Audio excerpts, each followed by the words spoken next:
მადლობა მოწვევისთვის, მინასალმები ჩვენს საზოგადოებას, ჩვენს მაყურებელს. ეს იქნება კოლოსალური დარტყმა ქართულ ეროვნულ ინტერესზე და თითოეულ ქართველზე, მილიონობით ჩვენგანზე. ეს არის ზუსტად ისეთი რამ, რაც ყველაზე მეტად, ყველაზე მკაფიოდ აისახება მართლა თითოეულ ადამიანზე, თითოეულ მოქალაქეზე, ვისაც რეალურად მიანიჭა იმისი ფუფუნება და პრივილეგია, მე მას ხაზს ვუსვამ, ეს არის ფუფუნება და პრივილეგია, რომელიც ყველა სახელმწიფოს არ აქვს, ხო, ზოგიერთ სახელმწიფოს აქვს, პარტნიორ მეგობარ სახელმწიფოებს აქვს ეს ფუფუნება მინიჭებული, იმიტომ რომ მათ გამოავლინეს სწორი პოლიტიკური კურსი, იმიტომ რომ ამ საზოგადოებებმა თქვეს, რომ ისინი არიან ევროპული ტიპის საზოგადოებები და ისინი მიესწრაფვიან ამისკენ და იმიტომ რომ ხელისუფლებებმა სხვადასხვა დროს გაატარეს ის მნიშვნელოვანი რეფორმისტული კურსი, რაც წინაპირობად უდევს უვიზო რეჟიმს და დღეს კიდევ ერთხელ განმარტოთ, რატომ შეექმნა საფრთხე ქართული ოცნების გამოისო. დღეს განმარტეს ძალიან კარგად, ბოდიში შეგაწყვეტინეთ, მაგრამ არ ვიცი თქვენ იცით თუ არა, ევროპარლამენტარებმა ჩვენს ეთერში, პირველების ეთერში იყო მათი ინტერვიუები, ძალიან კარგად და ზუსტად თქვეს, რა არის, ვინ არის ამის მიზეზი, ვინ არის საქართველოს მტერი, აი პირდაპირ შუშის სასახლეში ზისო, ასე გვითხრეს ინტერვიუებში და ხო, არ ვიცი, შეიძლება კარგიც იყოს კიდევ ერთხელ ამის ხაზგასმა. ნახეთ, მე ვფიქრობ, დავიწყოთ, დიდი ხანია არავის არაფერი ეჭვი არ გააჩნია ის თუ იმაზე თუ ვინ არის საქართველოს მტერი, ეს რა თქმა უნდა არის რუსეთი და საქართველოში ბიძინა ივანიშვილი, რომელიც ღიად და პირდაპირ ემსახურება რუსულ ეროვნულ ინტერესებს და არა ქართულ ეროვნულ ინტერესებს და რო შევხედოთ წლების განმავლობაში რამდენი რამ დავკარგეთ ამ კაცის გამო, გადავდოთ პოლიტიკური კრიზისი, გადავდოთ ის უსაშველოდ ანტიდემოკრატიული მდგომარეობა, რომელშიც დღეს ჩვენი ქვეყანა იმყოფება. წამით ისიც კი გადავდოთ, რომ ეხლა 80-მდე ადამიანი ტყვეობაში იმყოფება, ხო, რეალურად გამოკეტილი ამ კაცის ნებასურვილის გამო. არა იმიტომ, რომ რამე დააშავეს, არამედ იმიტომ, რომ ერთ ბოროტ რუს ოლიგარქს ასე სურს. აი ესეც რო გადავდოთ გვერდით. აი მე მინდა რომ ჩვენს რიგით მოქალაქეს დავანახო რა, რომ მისი ბედი არის კითხვის ნიშნის ქვეშ. მან დაკარგა უკვე შემოსავალი პერსპექტივა, მისმა შვილებმა დაკარგეს შემოსავალი პერსპექტივა და მომავალი და ახლა უკვე ჩვენ როგორც ერი, როგორც მილიონობით ადამიანი შეკრული ქართული ეროვნული იდეით, უკვე ყველანი ვკარგავთ იმ ძალიან მნიშვნელოვან ისე და ისე პრივილეგიას, რასაც წარმოადგენს ის, რომ შეგიძლია ევროპული კავშირის სახელმწიფოების მასშტაბით იმგზავრო, ისწავლო, კონფერენციას დაესწრო, ბიზნეს იდეები დაზვერო, უბრალოდ ტურისტი იყო, ემიგრანტ მშობელთან ჩახვიდე და მილიონზე მეტი ქართველი არის ემიგრაციაში. და შენი თვალსაჩინო გააძევა თავის ქვეყნიდან, ხო? ამ ხელისუფლებამ არ ნახული ოდენობით ქართველი არის გასული სწორედ ამ რუსების მმართველობის დროს და ეს არის მათი პოლიტიკა და ახლა ისიც აღარ უნდათ, რომ ამ ადამიანების შვილებს, დებს, ძმებს, ახლობლებს უვიზოდ ჩასვლა შეეძლოთ მართლა 40 ევროთ ქუთაისის აეროპორტიდან და თუნდაც თბილისიდან, ხო? წარმოუდგენელ შანსს გვაკარგინებენ და რატომ? იმიტომ რომ ადამიანის უფლებები უბრალოდ ფეხქვეშ გათელეს და იმიტომ რომ ყველა ის საფუძვებლო პრინციპი, რაც ევროპულ კავშირს გააჩნია და ევროპულ ცივილიზაციას გააჩნია, ასევე ფეხქვეშ გათელეს და ერთი რამ რაც ძალიან მინდა ჩვენ საზოგადოებას მკაფიოდ ესწროს, არის ის, რომ ვიზა ლიბერალიზაცია ძალიან კონკრეტულ გაზომვად კრიტერიუმებს ეფუძნება. ანუ ის გექნება თუ არა, გაზომვადი არის. და ეს არის დემოკრატია, კანონის უზენაესობა, ფუნდამენტური უფლებები და საგარეო პოლიტიკური კურსი. რასაც თხოვენ ქართულ ოცნებას, რის შესრულებასაც თხოვენ და ეს ყველაფერი არ არის მათთვის, ხო? ეს ყველაფერი პირველ რიგში არის ამ ქვეყნისთვის, იმისთვის რომ ეს ქვეყანა იყოს უკეთესი. აი მოლოდინი როგორი გაქვთ თქვენ? რამეზე დაიხევს უკან ქართული ოცნება იმ პროპაგანდის გათვალისწინებით, რასაც ვიცნობთ აი ამ ბოლო დღეებში, ახლაც უთქვამს ირაკლი კობახიძეს, ერთ მხარეს დგას ვიზის რიგში დგომა, აი რიგში დგომაზე დაიყვანეს ეს ყველაფერი და კარგია თქვენ ასეთი ვრცელი პასუხი რო გამეცით ამ კითხვაზე. მეორე მხარეს მშვიდობა, სტაბილურობა, განვითარება, სამართლის უზენაესობა, სასაცილოა პირდაპირ, ასეთი მარტივი დილემის წინაშე დგას საზოგადოება, თუნდაც რევოლუცია მოაწყონ, ვერ მიაღწევენ, იმედი ნურავის ექნებაო. რამდენად რეალური არის მართლაც, რომ აი 31 აგვისტოში შეიძლება არ მოხდეს 31-ში, შეიძლება იყოს სექტემბერში ან მანამდე ან მერე, მაგრამ რეალურად ვართ ხო ამ საფრთხის წინაშე? აი ამის თავიდან აცილების რა გზებს ხედავთ? ჩვენზე რა არის დამოკიდებული, თორე ოცნება რომ არაფერს გააკეთებს ეს ვიცით ყველამ კარგად. ჩვენზე, საზოგადოებაზე, პოლიტიკოსებზე. აი რას აპირებთ თქვენ? რას აპირებთ ეხლა? პირველში დავიწყებ, მეც უნდა აღვნიშნო რამხელა სისულელე და რამხელა ცინიზმია ჩადებული აი მაგ ფრაზაში, რომელიც მე შემოსვლამდე მეც ცოტათი ადრე ვნახე. წარმოიდგინეთ, ირაკლი კობახიძე, ეგრეთ წოდებული პრემიერ-მინისტრი კრემლის თუთიყუში, სინამდვილეში და აი სურკოვის ლეკვი ჩვეულებრივად სურკოვის მიერ შექმნილი რაღაცა პოლიტიკური ენის გამტარი და უდიდესი ანტიქართველი, რომელიც ახსოვს ამ სახელმწიფოს პოლიტიკასაც კი, ასეთი ანტიქართველი მე არ ვიცი, რამდენი შეიძლება რომ მოვძებნოთ მთელს ჩვენს ისტორიაში, არა მარტო აი 33 წელში.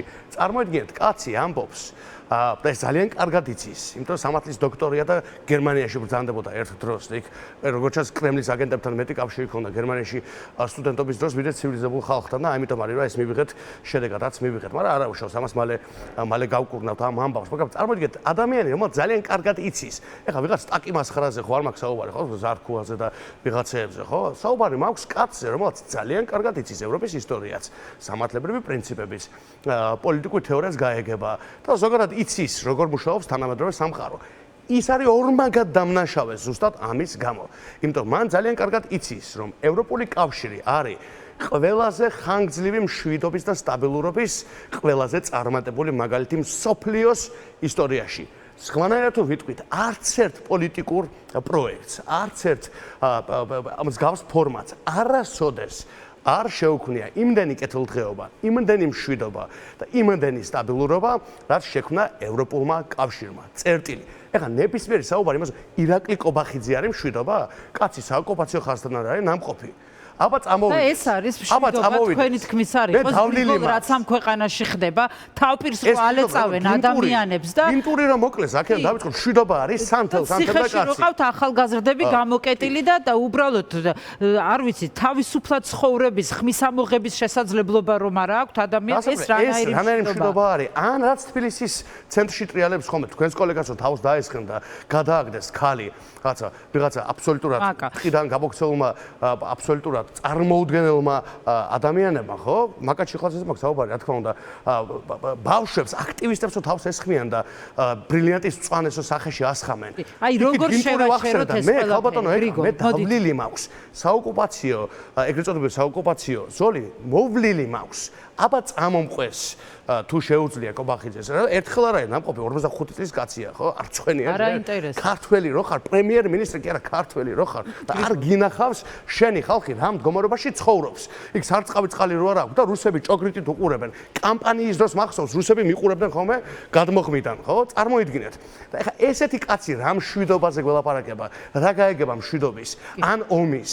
ეს არის რუსეთში დაწერილი პოლიტიკური ხაზები იმისთვის, რომ ადამიანების როგორ შევაჩეროთ ეს ყველაფერი ამაზე როგორ შევაჩეროთ? პირველ რიგში ბრძოლით, ყველა ფორმით უნდა ვიბრძოლოთ და ჩვენ ვაკეთებთ ამას და ყველა შევთავაზეთ ჩვენი ხედვა იმაზე თუ როგორ წარმოგვიდგენია ბრძოლა. ეს არის საერთაშორისო იზოლაცია და მე აგერ გუშინ დავბრუნდი ბოლოს ვაშინგტონიდან და ამერიკის შეერთებულ შტატებში თქვენ და სალომე სამადაშვილი ვიცი იმყოფებოდით, სალომეს ჩართვა მქონდა წინა გადაცემაზე ზუსტად. და სხვა შორის იმყოფებოდით სწორედ იმიტომ და ეს დღეს რამე ხელშესახები და საინტერესო შედეგი შეგიძლიათ გითხრათ, ოღონდ მოკლედ, რომ ჩვენ ძალიან მნიშვნელოვანი შეხვედრები კონგრესმენებთან, ისე როგორც სენატში და ყველა სხვა მნიშვნელოვან ანალიტიკურ ინსტიტუტთან 20-ზე მეტი შეხვედრა ჰქონდა სულ რამდენიმე დღეში. ეს იყო მართლა ძალიან მნიშვნელოვანი ვიზიტი და ძალიან მნიშვნელოვანი დროს. მათ შორის და ეხლა მე უკვე ვიტყვი, მე ვაშინგტონიდან ჩართვების დროს ვახსენე რამდენჯერმე, რომ მოცემულობა არაფერი არ არის.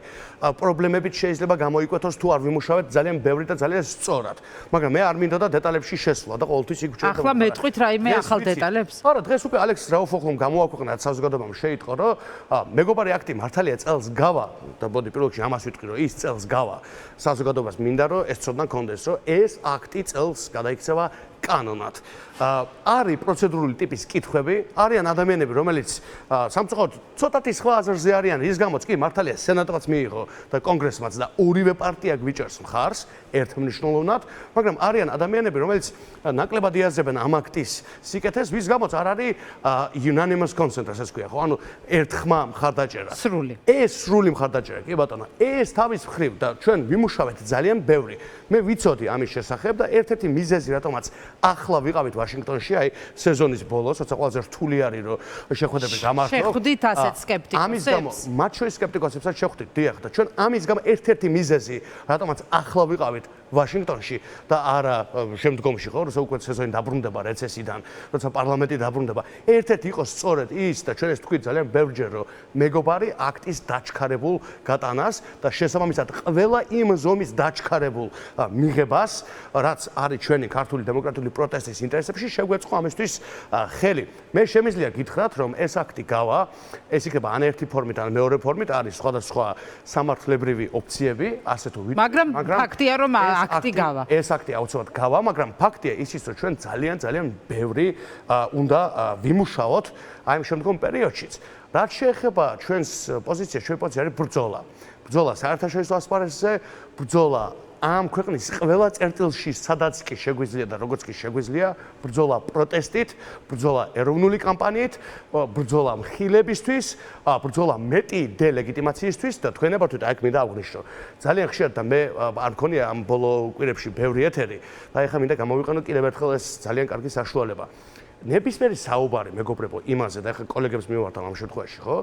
შიდა პარტიული პოლიტიკური დინამიკის გამო, განსხვავებების გამო, იმის თქმა, რომ ლეგიტიმაცია შეიძლება მიენიჭოს რეჟიმს, რაიმეთი, რაც უფრო ნაკლებია ვიდრე ახალი საპარლამენტო არჩევნები, ეს ასხამს ქართული ოცნების წისქვილზე წყალს და კიდევ ერთხელ მინდა რომ ყველას მოუწოდო, რომ ეს არ გავაკეთოთ. იმიტომ ქოცებით ცდილობენ მარტო ლეგიტიმაციის პრობლემაა, გრიგოლ, მე არ მინდა ხა ამ თემაზე შევყვეთ, იმიტომ რომ სხვა ხო დრო არ გვეყოფა. შევა ბევრი პრობლემა ყოფილი. რას მინდა დაუბრუნდეთ, აი მაგრამ ნახეთ, ერთი რაც ძალიან მინდა დავამატო თქვენ აბართვით, შევა ძალიან ბევრი პრობლემა ყოფილიყოს, ან იყოს. შევა მე ვხედავდა, მე დამენახა და მე ვხედავდა ბევრად მე პრობლემას, ვიდრე ბევრი ყველაზე დიდი ბოიკოტისტი. არავინ არ გამორიცხავს, მაგრამ არასოდეს არც ერთი წუთით არ დამიშვია, რომ რაიმე ტიპის ლეგიტიმაცია შეიძლება აქ ერიოს. სხვანაირად ფიქრობენ, შესაბამისად თქვენს აზრზე რჩებით. ეს აღარ არის აზრები. ნახეთ, ერთი რაც მინდა დავამატო, ეს აღარ არის აზრები. ევროპარლამენტმა თქვა ქალბატონო. თქვენი ლიდერები არიან, თქვენი წევრები არიან. აუცილებლად მინდა რომ ამაზე დავასრულო. ძალიან მე იცით, მე მუშაობ საგარეო ურთიერთობებზე და კოლოსალური ენერგია მაქვს ჩადებული, კოლოსალური ძალისხმევა ჩემს სხვა კოლეგებთან ერთად ოპოზიციიდან იმაში, რომ დელეგიტიმაცია მომხდარიყო. ამიტომ როდესაც მე ვისმენ რომ ეხლა შეიძლება ლეგიტიმაცია მოხდეს, ეს შემთხვევით ძალიან მნიშვნელოვანი საკითხი პიროვნულად, იმიტომ რომ მთელი ჩემი არსი პოლიტიკურად ამ თვეებში იყო, არის და რჩება ამ რეჟიმის განგრძობითი დელეგიტიმაცია. ნახეთ, ჩემი აზრის გარდა ევროპარლამენტმა ჩახურა ეს საკითხი. ევროპარლამენტმა თქვა ძალიან მკაფიოდ, რომ ახალი საპარლამენტო არჩევნების გარეშე ვერაფერი სხვა ამ თვითმართველ რეჟიმს ვერ გახდის ლეგიტიმურს. ევროპარლამენტმა სხვა რაღაცაც თქვა თვითმართველობის არჩევნებთან დაკავშირებით. ევროპარლამენტმა ისიც თქვა, რომ ამ ვითარებაშიო და თვითმართველობის არის, როცა არც დამკვირვებლები არიან, ასეთი ვითარება, ციტირებას არ ვახდენ, მაგრამ შინაარსი ასეთი იყო, ესეც თქვა ევროპარლამენტმა. და თქვენ ამას არასდროს არ ახსენებთ ხოლმე. როგორ არ ვახსენებ, სიამოვნებით ვახსენებ. იქ არის ერთი ჩანაწერი, რასა იუკნევის შენს მიერ შეტანილი და სხვა შორის ქალბატონი რასაც აზრით, თუ კითხავთ არის რომ ეს პარტიების გადასაწყვეტია, ვინ მიიღებს მონაწილეობას და ვინ არა, მე რასაც აზრს ვიცნობ, შეგიძლიათ კითხოთ, რასა გეტყვით, ეს არის პარტიების გადასაწყვეტი. ერთნიშნულად. იქ რა წერია? მოხდა პრინციპში. თქვენ გადაწყვეტეთ, რომ ეს არის ბრძოლის და ესეთი ბრძოლის სტრატეგია გაქვს, რაც ნახეთ, იქ რა წერია? გასაგებია. ძალიან მნიშვნელოვანი, იქ რა წერია, რომ ქართულმა ოცნებამ შეიძლება გამოიყენოს ახალი სტატუს-კვოს შესაქმნელად. ქართულმა ოცნებამო, ჩვენ კი არაო, ევროპა კი არ იტყვის, რომ ლეგიტიმაცია მოხდა, რახან ვიღაც გავიდა. არა, ქოცები იტყვიან და ქოცები რას იტყვიან? ვინმეს რაში ადარდებს? რამეში ადარდებს? ქოცები რამეს სხვას იტყვიან? საერთოდ რომ რამე სხვა წარმოგიდგენიათ ქოცმა თქვა? მაგრამ ეს ხომ არის მათთვის რაღაც კიდევ არის თუ არა ეს შანსი რომ თუნდაც ასე თქვან, რატომ ეძლევათ მაშინ მაშინ მათ შანსი არ აი ამ არჩევნებში მონაწილეობით. არ ეძლევათ არაფერს შანსი, ისინი ყველაფერს ისედაც იტყოდნენ, რაც სურთ, განუჩარდა იმისა, ვინ მიიღებდა და ვინ არა მონაწილეობას. კარგი, გრიგოლ, ეს სხვა გადაცემის სასაუბრო თემა, დღეს სხვა თემა მაქვს. აი რახან ამერიკის 19-მა ევროპელმა ამასაც დავამატებთ თქვენ ებართვით, მაპატიეთ და პროგვეცურება და მინდოდა მომესმინა მათი აზრით. აუცილებლად 19-მა მინისტრმაც ამასაც დავამატებთ, 19-მა ევროპელმა საგარეო მინისტრმა თქვა ძალიან მკაფიოდ, რომ ისინი ამ არჩევნებს უყურებენ როგორც პოლიტიკურ პროცესს და თქვენს რა, რომ ქართული ოცნება დღეს აპატიმრებს პოლიტიკურ ლიდერებს იმისათვის, რომ მათ ვერ შეძლონ არჩევნებში მონაწილეობა. ეს მე ხო არ თქვი, ეს თქვა კაია კალასმა, ბრიტანეთის საგარეო საქმეთა მინისტრმა და კიდევ 16-მა სხვა. მაშინ ირაკლი კუპრაძემაც ეს ყველაფერი მოვისმინე თქვა და სხვათა შორის ისიც თქვა, რომ რაღაც 2026 წელს იქნება არჩევნებიო და ამის შესახებ იცით რამე ხსმენიათ რამე? ამის შესახებ ვერც მე და ვერც ირაკლი ვერ ვიტყვით ვერაფერს, ეს სხვებმა უნდა თქვან, მაგრამ მე პირადად არა, ასე ვიციო, ასე თქვა, ახალ არჩევნებს აპირებენ 2026 წელში ქართული ოცნებიდან გამოდის ეს ხმებიო და რა იცით მე ირაკლის უსმინე, შემიძლია მხოლოდ მაგ ნაწილში მას დავემოწმო, მაგრამ მე პირადად შემიძლია გითხრათ, ეს ჩემო კოლეგებმა იციან და ეთერებშიც არაერთხელ მithქვავს, მე ყოველთვის მოველოდი აბსოლუტურად მყარი ცოდნით, რომ ამ ხელისუფლებას ეგრეთ წოდებულ ხელისუფლებას მოუწევს დანიშნოს ახალი საპარლამენტო არჩევნები. არავითარი არჩევანი მათ არ აქვთ. რო შეხედო ეკონომიკის ვითარებას შემდეგ 6 თვის განმავლობაში, დელეგიტიმაციის მარჟას, მათ ჭირდებათ რეალურად ახალი არჩევნების დანიშნა გადასარჩენად და აი ამიტომ ჩვენ უნდა ვიყოთ მზად. ჩვენ უნდა ვიყოთ საუკეთესო ფორმაში და შეგვეძლოსო ყველგან შევერკინოთ და ერთიანი ძალებით დავამარცხოთ და მე ამიტომ ძალიან ხშირად ვიკავებ თავს, ჩემი კოლეგების არ იყოს, გარკვეულ რაღაცა კონფრონტაციებზე გამოხმაურებისგან, იმიტომ რომ ჩვენ მეგობრებო წინ გვაქვს ყველაზე დიდი ბრძოლა. ამიტომ ცოტა შორს გავიხედოთ და დავინახოთ რომ ამ ქვეყანაში თქვენი გზა გაქვთ არჩეული უკვე თქვენი სტრატეგია გაქვთ ნახოთ რომელი სტრატეგია გაამართლებს გრიგოლ ძალიან დიდი მადლობა იმისთვის რომ გაგვიზიარეთ თქვენი მოსაზრებები რა თქმა უნდა საინტერესო იყო კიდევ ერთხელ ვამბობ თქვენი ცოდნა ნამდვილად ძალიან დიდია ამ სფეროში